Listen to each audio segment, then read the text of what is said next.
break them. For the complex processor, kind of offsets, because they are already a bit more difficult depending on their implementation. So even without countermeasures, it may be a little bit more work. But in the end, they can be broken. And only when you have real strong countermeasures, for instance, both at hardware and software, then you get into the area that mirror the smart card technology. Now, this doesn't mean that you cannot break a complex CPU if it's running a very old and bad implementation of RSA. There's very much a distinction between the symmetric algorithms and the asymmetric algorithms where you look at side channels. The side channels on RSA are generally much easier. It's much more vulnerable if you have an implementation that does not take into account side channels. So we have broken RSA on very complex CPUs in like a day with 10 traces. So that's something to remember with this table, is that it doesn't mean it's not possible. Okay, quickly some developments. I think for side channel you'll see this will be going on. And one thing you see is that there are actually more and more of these things becoming more public knowledge, both in tools and techniques. There are two sites, I put them on the slide. OpenSCA, which is a library of MATLAB scripts that was published on SourceForge by an academic called Oswald. And DPA Contest, which is a site where people try to compete on doing side channel analysis on a published set of traces. And you can improve your algorithm and try to be the best that does it with the least amount. It was a competition for chess, which is a conference on this kind of topics. On the processor side, what we see is, well, it's an increasing path of putting in more countermeasures and more security. At the current state, there are very few. So this will be going on for a few years, I guess. Now, I had a small demo left, and it's about RSA. As I said, RSA can be very vulnerable to these kind of attacks. And the reason for that is that when you implement RSA in a simple way, you have like a so-called left-to-right implementation, or left-to-right, or right-to-left. And basically what you do is you walk the bits of the exponent of the private key, and every time there's a 0, you do a square operation, and every time there's a 1, you do an additional multiplication.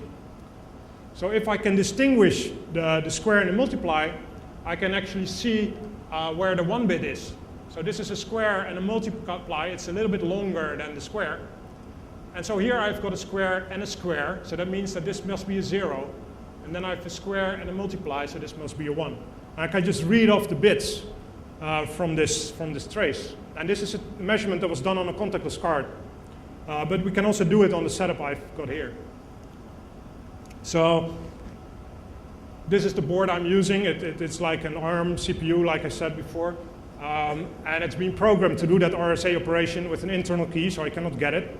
So the task is to get it remotely by sending in data to be signed and then checking what's happening on the EM signal.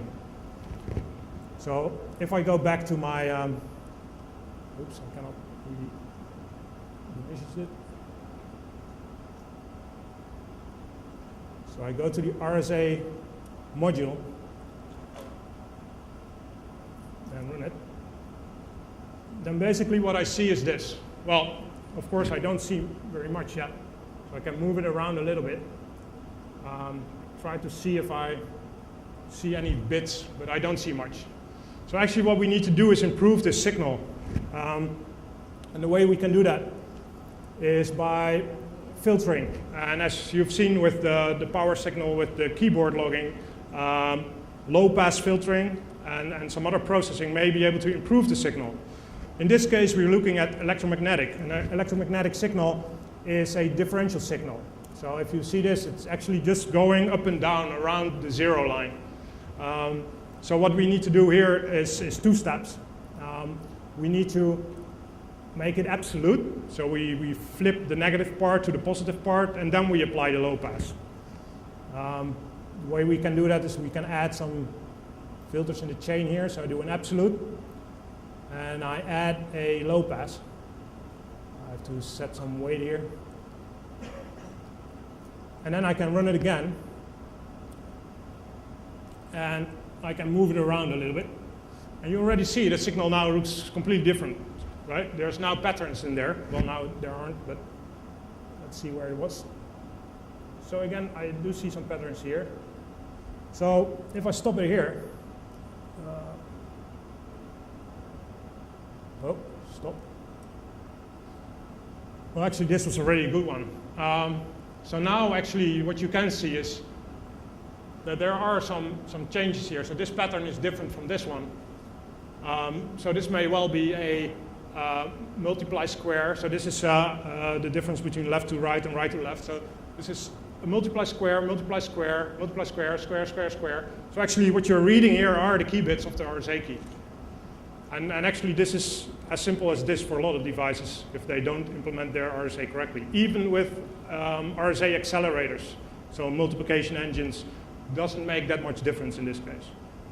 So just to show you how easy it can be.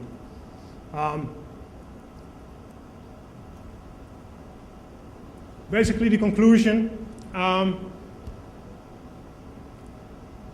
think the main thing to conclude is it's not an easy choice. It's not easy to say side channel embedded is terrible, or it's very easy, or my products are all vulnerable. It's a very mixed thing.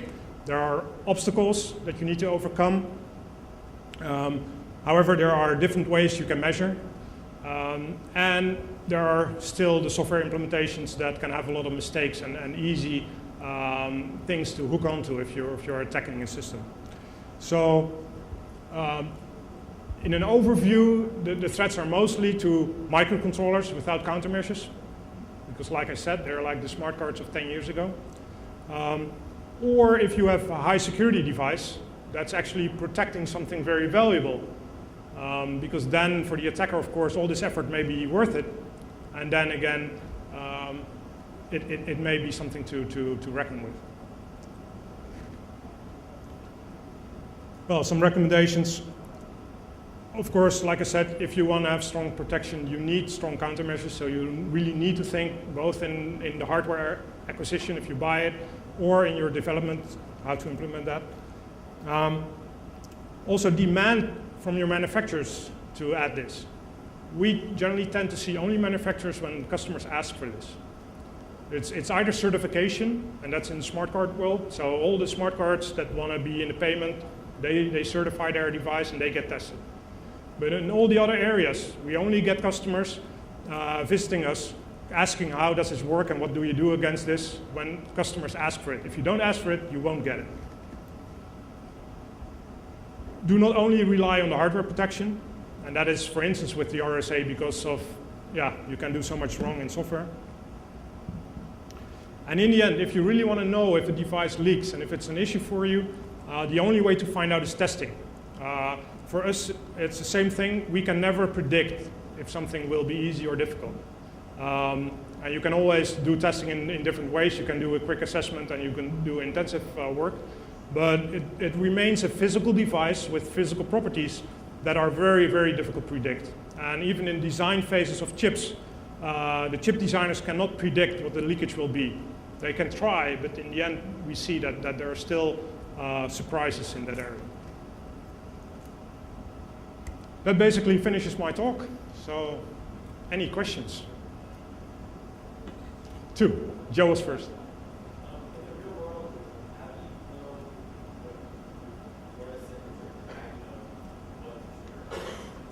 Okay, so in the real world, how do you know where to trigger?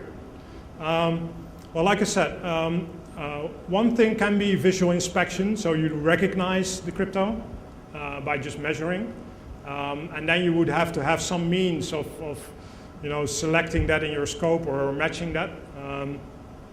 And the other thing is changing the software that's running on the device, or if it's like a sub-device, controlling it directly from your PC instead of from the embedded application to feed in your data and trigger it from there.